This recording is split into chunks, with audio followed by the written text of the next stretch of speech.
Hey, it's Scott Penfold from Loaded Radio, and here's your Loaded Radio recap for Friday, November the 19th, 2021. Don't forget, if you like this video, to give it a thumbs up and subscribe to the channel if you like. And as always, check out loadedradio.com for all your hard rock and metal news, a 24-hour radio station, our podcasts, and tons more. But here's what's happening in hard rock and metal right now. In Flames singer Anders Friden has launched a new project called If Anything Suspicious. Now, the project's new album called Off Air Lullabies for the Damned is going to be released on December 3rd via Off Air Records. Now, there's already 2 tracks that have been released, Farewell and Nodes of Yesod, which you can check out online. And Off Air Records is a new label centering on mood music and intentional listening experiences created by noteworthy artists, exploring instrumental and experimental sounds outside of their typical genre. So don't expect something brutal. It's quite the opposite. Also, you may already call him a fossil, but legendary guitarist from Black Sabbath, Tony Iommi, has now come face to face, in a sense, with a prehistoric fossil named after him. Now, this comes after some scientists from Scandinavia who happen to be metalheads were so thrilled to discover a 469 million year old fossil in Russia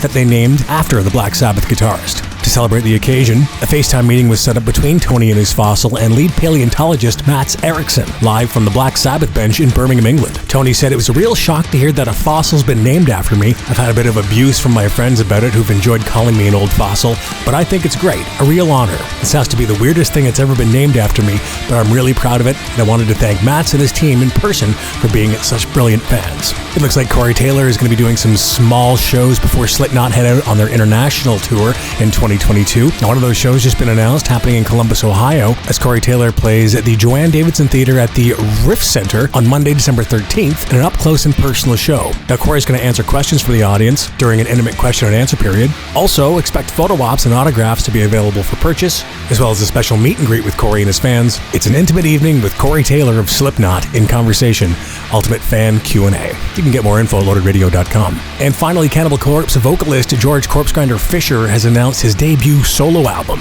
Now, the solo effort, titled simply Corpsegrinder, drops on February the 4th. It's a 10-song album co-produced by Nick Belmore and Hatebreed frontman Jamie Jasta, and as well features a guest appearance from Corpsegrinder's Cannibal Corpse bandmate Eric Rattan on the track Acid Vat. And the album is going to be released through Jasta's new label, Perseverance Music Group. Jamie Jasta says working with George has been a dream come true. He's one of the best dudes in metal and one of the most brutal voices ever. He's outdone himself on this album. And what can you expect?